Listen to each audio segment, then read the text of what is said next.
The engine screamed like it was dying in front of everyone. Inside Caldwell Racing's glass-walled garage in California, a $1 million prototype sat frozen just minutes before its most important test run, and 20 of the best engineers in the industry stood around it silent, confused, exposed. Ava Caldwell, the CEO known for firing people faster than problems, stared at the dashboard with cold fury as sponsors watched from above their investments hanging by a thread. "Why is it not responding?" She snapped, her voice cutting through the tension like a blade, but no one answered because no one knew. Then, from the far corner of the garage, a man in a worn maintenance uniform slowly stepped forward, wiping grease from his hands like he didn't belong in the moment at all. His name was Ethan Cole, a single father no one really noticed, just the quiet guy who fixed broken tools and cleaned up after everyone else. "It's not the fuel system," he said calmly, almost too quietly to matter, but the room turned anyway, annoyed, dismissive. One of the senior engineers laughed under his breath. "Stay in your lane, man." But Ethan didn't argue. He just walked closer, eyes locked on the engine like he was listening to something no one else could hear. "You're solving the wrong problem," he added, and before anyone could stop him, his hand reached into the machine, adjusting something so small it looked meaningless. Security moved. Ava's expression darkened. "Don't touch that," she barked, but it was too late. The engine roared back to life, smooth, perfect, as if it had never failed at all. The entire garage fell into stunned silence. For half a second, it felt like a miracle. Then Ava's face hardened. "Who gave you permission?" she demanded, her voice colder now, sharper. Ethan stepped back. Not proud, not defensive, just quiet. "I was helping," he said. "That was enough." "You're fired," she replied, instantly turning to security. "Remove him, now." Gasps rippled through the room as 2 guards escorted him out like a criminal past the same engineers who had just watched him do what none of them could. And standing near the exit, clutching a small backpack, his 7-year-old daughter Lily watched it all unfold, her eyes wide, confused, searching her father's face for an answer he didn't give. Ethan didn't look back. He didn't explain. He just walked out in silence. Behind him, the engine continued to hum perfectly. And somewhere in the room, one young engineer whispered under his breath, "Wait." How did he know that? Ethan Cole didn't resist when the guards took his arm, even though their grip was unnecessarily tight, as if they were afraid he might try something reckless after what had just happened. But he didn't fight because fighting would have required him to explain. And explaining had never been something he chose to do anymore, not here, not in a place that had long stopped listening to him. So he simply walked steady and silent past the stunned engineers who avoided his eyes, past the polished floors that reflected his worn boots, like a reminder that he didn't belong, and past the glass wall where the sponsors stood whispering to each other, their confusion quickly turning into disapproval because in their eyes, what they had just witnessed wasn't a miracle, it was a breach. A violation of hierarchy, a dangerous moment where a nobody had stepped out of line and touched something he had no right to touch. And in a company like Caldwell Racing, where every role was strictly defined and every authority carefully guarded, that was unforgivable, no matter the result, no matter the outcome, no matter that the engine was now running smoother than it had all week. Because rules mattered more than results, when those rules protected power. And Ava Caldwell embodied that power as she stood there with her arms crossed. Her expression unreadable, but her decision absolute, already turning away from the scene as if Ethan had ceased to exist the moment the word fired left her lips. Already instructing her assistant to review security protocols and restrict access levels. Already rewriting the narrative in her mind, so that what had happened wasn't a failure of her engineers, but an intrusion by someone beneath them. Someone who had disrupted the order she had built so carefully over the years. And as the heavy door to the garage opened and the outside air rushed in, Ethan stepped through without a word, the sunlight hitting his face in stark contrast to the cold fluorescent lights behind him. And there, just a few feet away, stood Lily, small and still, her fingers gripping the strap of her faded backpack, her eyes searching his face for answers he wasn't ready to give, because how could he explain something like this to a 7-year-old? How could he tell her that sometimes doing the right thing doesn't matter if the wrong people are watching? How could he teach her that truth doesn't always win in the moment? So instead, he knelt down in front of her, ignoring the guards who lingered awkwardly behind him, and he gave her the same soft smile he always did, the one that made everything feel okay, even when it wasn't. And he said quietly, "Hey, kiddo," as if this was just another normal afternoon, and not the moment everything had just changed, and Lily hesitated before speaking. Her voice small but steady as she asked, "Did you break something?" And that question, simple and innocent, cut deeper than anything Ava had said inside that garage, because it reflected exactly what everyone else believed now. That he had done something wrong, that he had crossed a line he shouldn't have crossed, that he had caused trouble instead of solving it. And for a brief second, Ethan considered telling her the truth, considered explaining the complexity of what had happened, the sound he had heard in the engine that no one else had recognized. The imbalance in the system that had been overlooked by experts, too focused on data instead of instinct. But he stopped himself, because Lily didn't need that kind of explanation. Not yet. So he simply shook his head gently and said, "No, sweetheart. I didn't break anything," and she studied him for a moment longer as if weighing his words before nodding slowly, choosing to believe him the way only a child can, completely and without doubt. And that trust, that quiet faith in him was both a comfort and a burden, because it meant he had to carry everything else alone. And as they walked away from the building together hand in hand, the massive Caldwell Racing logo towering above them, like a symbol of everything he was leaving behind. Neither of them looked back. But inside the garage, the atmosphere had shifted in a way no one could quite explain. Because despite Ava's decisive reaction, despite the quick return to protocol and control, there was something unsettled lingering in the air, something that couldn't be ignored, and it started with the engineers who had witnessed something they couldn't easily dismiss. Because they had seen the engine fail, they had tried and failed to fix it themselves, and then they had seen a maintenance worker step in and solve the problem in seconds, and no amount of authority or hierarchy could erase that reality from their minds. So whispers began quiet at first, but growing as the minutes passed, questions without answers, doubts without resolution. And one of the younger engineers, a recent hire named Daniel Brooks, found himself replaying the moment over and over in his head, the way Ethan had moved the confidence in his voice, the precision of his adjustment. None of it matched the profile of a janitor, none of it made sense, and yet it had happened right in front of him. And as he stood there staring at the now perfectly running engine, he felt a flicker of something he couldn't quite name, a mix of curiosity and unease, because if Ethan had been right, if he had known something they didn't, then what did that say about all of them? About their expertise, about their authority? And before he could stop himself, Daniel spoke up, his voice tentative but clear as he said, "We should at least review what he did." And the room fell silent again, not out of shock this time, but out of discomfort, because acknowledging Ethan's contribution meant questioning Ava's decision, and questioning Ava was not something anyone did lightly, not in this company, not in this environment. So the senior engineer, Mark Reynolds, quickly dismissed the suggestion with a shake of his head, saying, "It was a coincidence.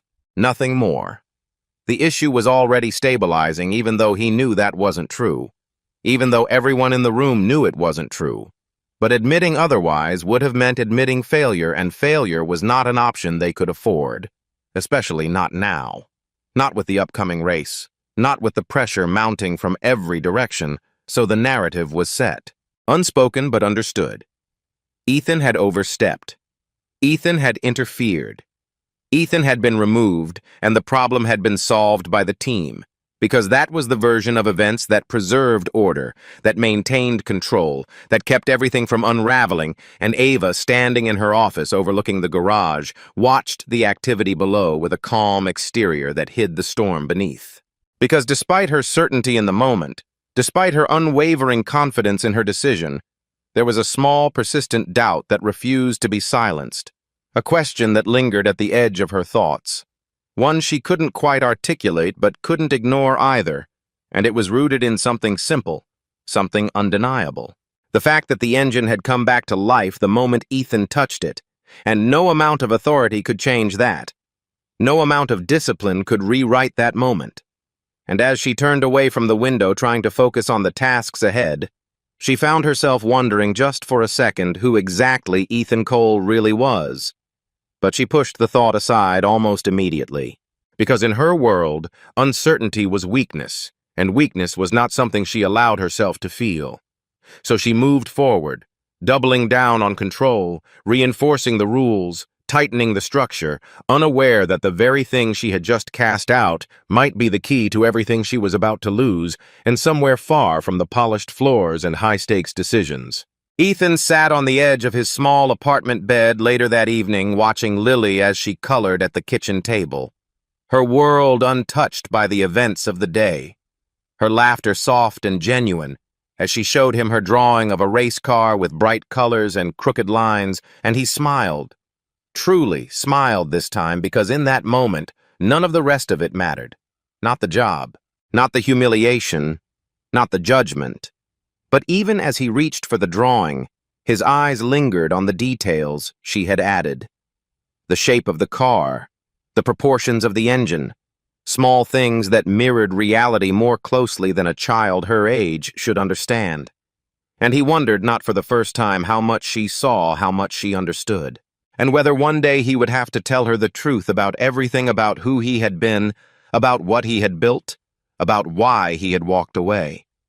But for now he stayed silent, just as he had in that garage, just as he always did, letting the world believe whatever it wanted, even if that meant letting them believe he was the man who made a mistake.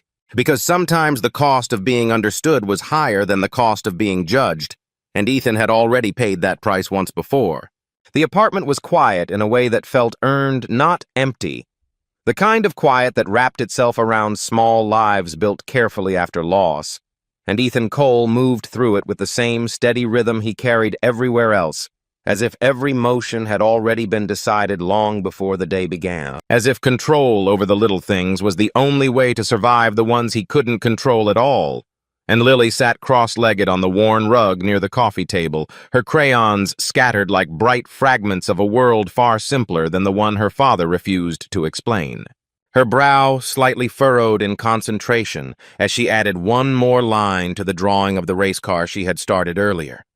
The same car she had seen in that garage, the same moment she had watched her father be taken away from without understanding why, and when she looked up at him, her eyes carried no doubt, no suspicion, just the quiet certainty that whatever had happened, her father had done the right thing, because in her world he always did. And that belief, pure and unshaken, settled into Ethan's chest like both a comfort and a responsibility too heavy to name. So when she asked, "Can you show me how it works?" holding up the drawing with uneven wheels and an oversized engine, he didn't hesitate. He pulled a chair closer, sat beside her, and took the crayon gently from her hand, not correcting her lines, but adding to them, shaping the engine with subtle precision, adjusting proportions almost unconsciously, his movements smooth and practiced like someone who didn't need to think about what he knew. And Lily leaned in closer, watching every detail, her small voice full of wonder as she said, "You make it look real." And Ethan paused for just a moment, just long enough for something unspoken to pass behind his eyes before he smiled and said, "Machines are just stories, kiddo. You just have to listen to what they're trying to say." And she nodded. Like that made perfect sense, because to her it did. Because her father had always had a way of turning the complicated into something simple, something she could understand, and they stayed like that for a while, drawing, talking, existing in a space where nothing else intruded. Not the memory of the garage, not the weight of being dismissed, not the silent judgment of a world that had already decided who Ethan was without ever asking, and later when Lily had fallen asleep on the couch, her head resting against a pillow that had long since lost its shape. Ethan carefully covered her with a thin blanket before standing there for a moment, just watching her breathe, grounding himself in the only thing that had ever mattered more than anything, He had built more than anything he had lost. And then he turned away, stepping into the small corner of the apartment he had claimed as his workspace. A cluttered table covered in old tools, scraps of metal, and pieces of machinery. Most people would have thrown away, but in Ethan's hands, they were something else. Something alive. And he picked up a small engine component, one he had salvaged weeks ago from a discarded appliance, turning it slowly under the dim light, his fingers tracing its edges like he was reading it, understanding its flaws, its imbalances, its potential. And without thinking, without effort, he reached for a screwdriver and began to adjust it. Subtle movements, precise corrections, each action guided by instinct more than conscious thought. And within minutes, the piece functioned better than it had ever been designed to smoother, quieter, more efficient. And he set it down without any sense of accomplishment, because for him, this wasn't achievement, it was simply what he did, what he had always done long before anyone had given it a title, long before anyone had recognized its value. And as he leaned back in his chair, the faint hum of the repaired component blending into the silence of the room, his mind drifted not to the humiliation of that day, not to Ava's cold dismissal, but to the sound of the engine in the garage, the subtle irregularity he had heard beneath the surface, the imbalance in the system that no one else had noticed. And he knew with the same quiet certainty that had guided his hand earlier, that the problem wasn't fully solved, that what he had fixed had only been a symptom, not the cause, and that realization lingered, not as regret, not as frustration, but as a simple fact, something he would carry without needing to act on it, because he had made his choice. He had walked away and he wasn't going back. Not for them, not for anything that place represented anymore. And across the city inside the sleek, controlled environment of Caldwell, racing, the illusion of stability was already beginning to fracture, even if no one wanted to admit it, because the engine that had roared back to life earlier that day was now showing subtle signs of instability again, fluctuations in performance that didn't match any known pattern, and the engineers, already on edge from the earlier incident, worked with increasing urgency, running diagnostics, analyzing data, searching for explanations that refused to appear. And Daniel Brooks stood among them, his earlier unease now growing into something sharper, something harder to ignore because he had been the closest to Ethan when it happened. He had seen the exact point of adjustment, the exact movement, and he knew deep down that it hadn't been random, that it hadn't been luck. And as he watched the data scroll across the screen, numbers that should have aligned but didn't, he felt the first real crack in his confidence, not in his ability but in the system he had trusted, the hierarchy that told him who was allowed to know and who wasn't, and without fully deciding to. He opened the archived design files, digging into older models, older blueprints, searching for anything that might explain what he had seen. And that's when he noticed it. A small marking in the corner of a design, almost insignificant. Just 2 letters written in a way that didn't match the rest of the document, EC, and something about it made him pause, made him lean closer. Because it felt familiar, in a way he couldn't place. And he started cross-referencing, pulling up other designs, older ones, the most successful ones, the ones that had defined the company's reputation. And there it was, again the same initials, consistent, precise, present in places that suggested influence far beyond what a maintenance worker could ever have. And his mind raced, connecting dots. He wasn't sure he was allowed to connect, and for the first time since joining the company, he questioned something fundamental, not just about the engine, not just about the designs, but about the story he had been told about who built this place, about who deserved credit. And as that realization began to take shape, fragile and incomplete, but impossible to ignore, Ava Caldwell stood alone in her office, staring at the same data from a different perspective. Her expression as controlled as ever, but her thoughts anything but, because the numbers didn't lie. The instability was real, and despite everything, despite her authority, despite her certainty, there was one detail she couldn't erase, one moment she couldn't rewrite. The way the engine had responded to Ethan, the way it had come back to life under his touch, and she found herself replaying his words. You're solving the wrong problem over and over again, each time with a little more weight, A little more meaning until it stopped sounding like arrogance and started sounding like understanding, and that shift, subtle but undeniable, unsettled her more than any technical failure could, because it meant she might have been wrong. And being wrong wasn't something she was used to, wasn't something she allowed. So she pushed it away, focusing instead on solutions, on control, on the next steps that would keep everything from collapsing, unaware that the answer she was avoiding was already miles away. Sitting in a dimly lit apartment, quietly fixing things no one else could. Choosing silence over recognition, because for Ethan, Cole being understood had never been the goal. And for Lily, who woke briefly in the middle of the night and wandered sleepily into the workspace, rubbing her eyes as she asked, "Are you still working?" The answer didn't matter because she curled up beside him anyway, resting her head against his arm as he continued adjusting the small piece of machinery in front of him, and he glanced down at her, his movement slowing just enough to not wake her again. And in that moment, surrounded by the quiet hum of something repaired and the steady warmth of someone who believed in him without question, Ethan allowed himself the smallest exhale, the kind that came not from relief but from acceptance. Because whatever the world chose to think of him, whatever they decided he was here in this space, none of it mattered. And maybe, just maybe, that was enough for now. By the third day after Ethan Cole had been escorted out of Caldwell Racing, the illusion of control inside the company began to fracture in ways that no one could hide anymore. Because the engine that had briefly returned to life now behaved like something unstable, something unpredictable, its performance fluctuating without logic, its data refusing to align with any known model.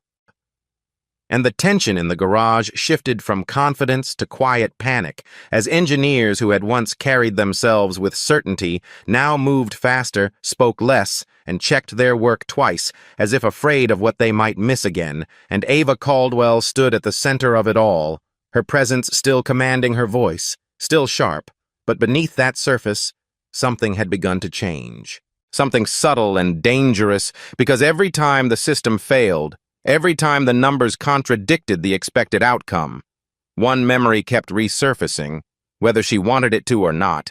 The moment a maintenance worker had stepped forward, ignored protocol, and fixed what her entire team could not, and she pushed that thought away each time it appeared, dismissing it as coincidence, as disruption, as something irrelevant to the larger picture she controlled. But the more she denied it, the stronger it returned. Like a question she couldn't answer but couldn't silence either.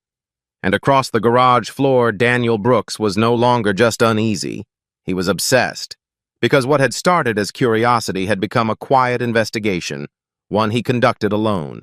Late at night, after most of the team had gone home, sitting in front of archived files that stretched back years before he had ever joined the company, and he wasn't looking for confirmation anymore.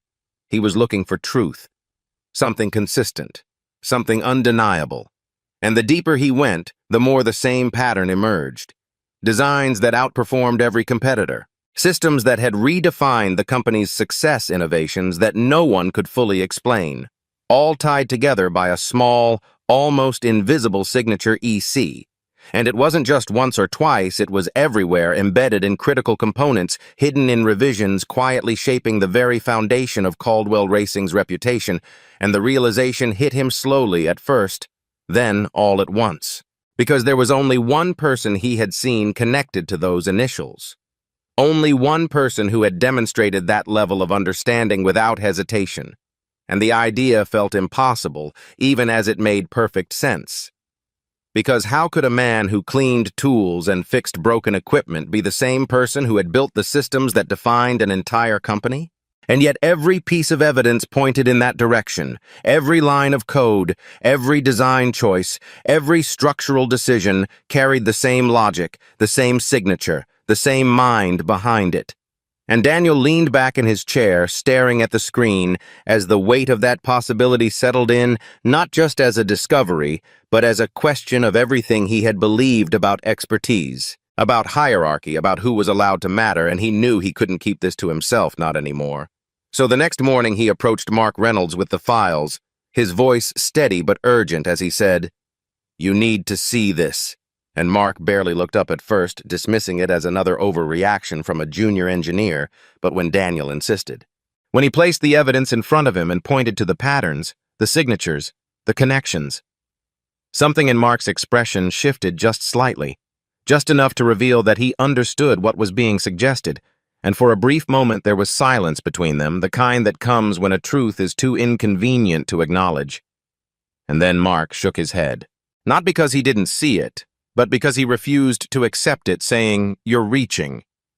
Even though his tone lacked conviction, even though his eyes lingered on the initials longer than they should have, because accepting that theory would mean admitting that they had overlooked something fundamental, something right in front of them, and more importantly, it would mean admitting that the person they had dismissed, the one they had allowed to be removed without question, might have been more important than all of them combined. And that was not a conclusion Mark was willing to draw. Not yet. Not under pressure. Not when the company was already teetering on the edge of a crisis that grew worse by the hour.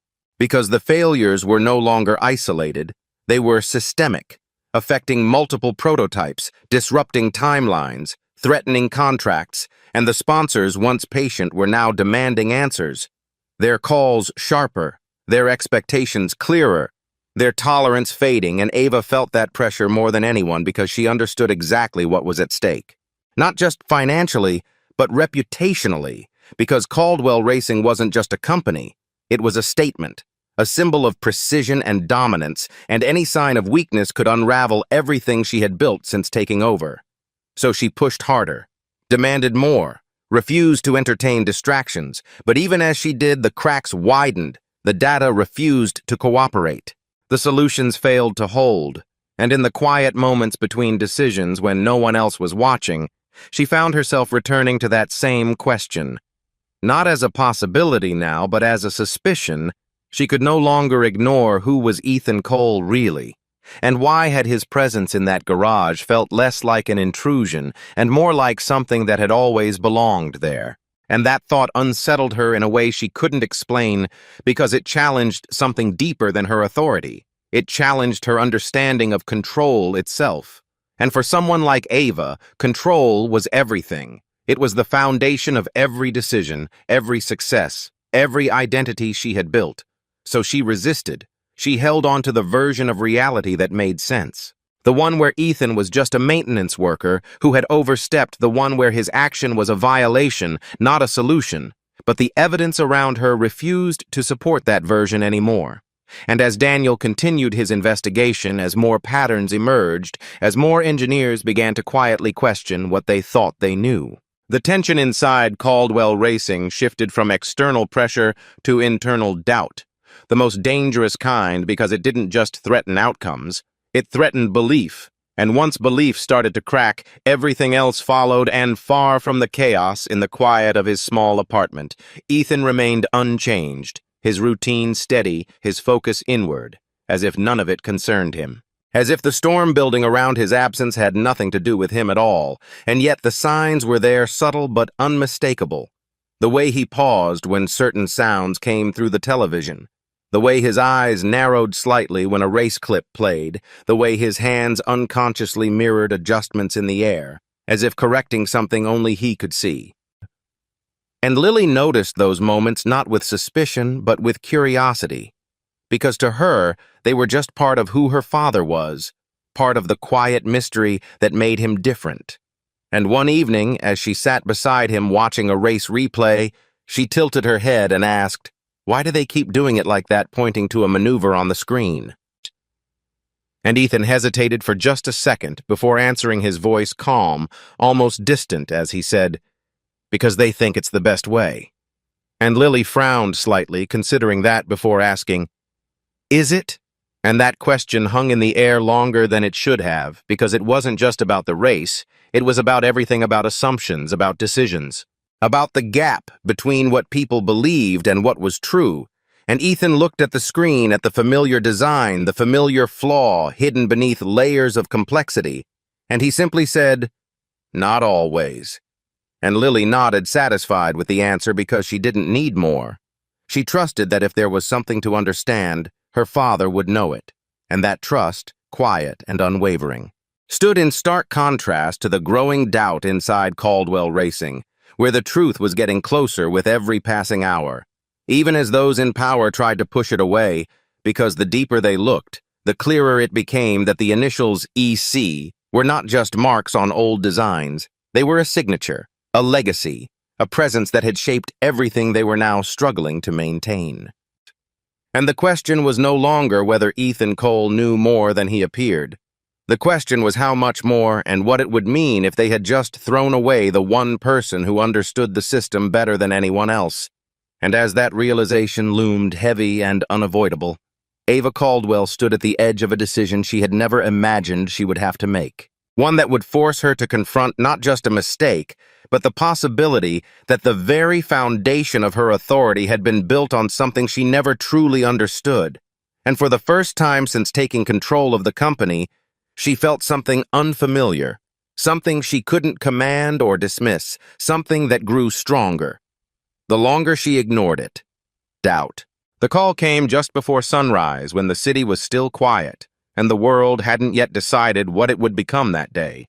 And Ethan Cole stared at the phone longer than he should have before answering, because he already knew who it was, not by the number, but by the weight of everything that had been left unresolved. And when Ava Caldwell's voice came through, it was different from the one he remembered, stripped of its sharp edges, carrying something unfamiliar beneath the control, something close to humility.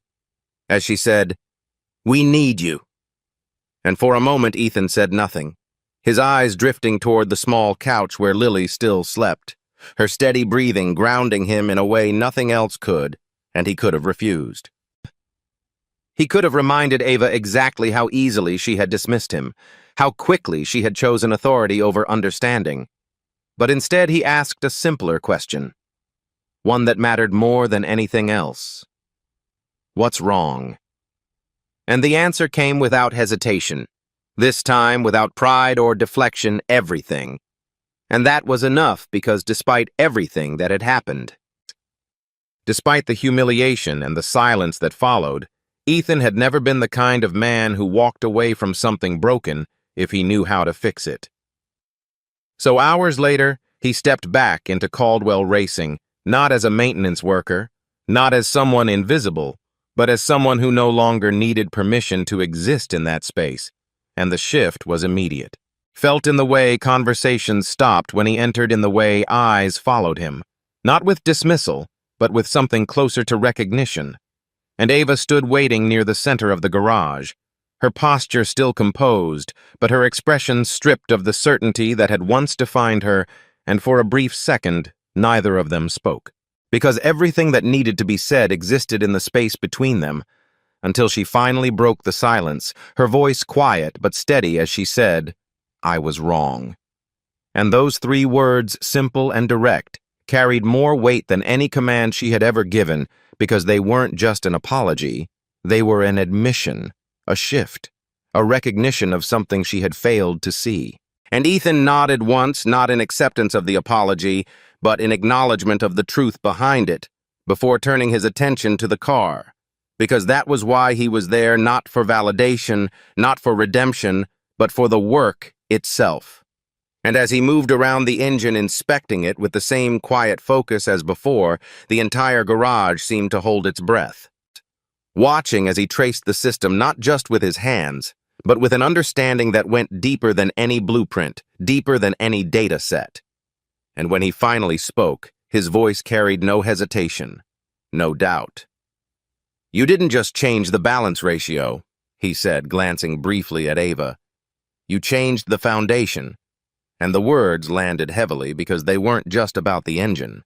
They were about everything, about decisions made without full understanding about systems, altered without knowing why they worked in the first place.